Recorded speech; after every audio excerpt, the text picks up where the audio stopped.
সিজদায় পড়ে আল্লাহরে বলবেন, আল্লাহ এই পৃথিবীতে আমি ছাড়া তোমার গোলামের অভাব নাই, কিন্তু তুমি ছাড়া আমার দ্বিতীয় কোনো রব নাই।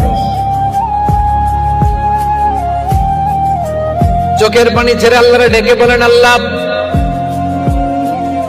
এই জমিনে আমি ছাড়া তোমার গোলামের কোনো অভাব নাই, কিন্তু তুমি ছাড়া দ্বিতীয় কোনো রব আমার নাই, তুমি ছাড়া দ্বিতীয় কোনো জায়গায় চাওয়ার সুযোগ আমার নাই।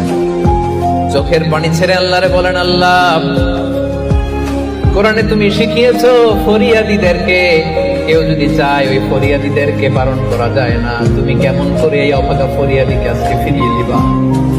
চোখের পানি ছেড়ে আল্লাহর কাছে চা, সব তিনি দিয়ে দিতে পারেন। চিল্লায় বলেন ঠিক কিনা? গোটা বিশ্বের সবাই আমাদের যার যা লাগবে সব যদি আল্লাহর কাছে চাই, আল্লাহ যদি সবাইকে সবকিছু দিয়ে দেয়, আল্লাহ বলে আমার ক্ষমতার 1 ইঞ্চিও কমবে না। চিল্লায় বলেন ঠিক কিনা?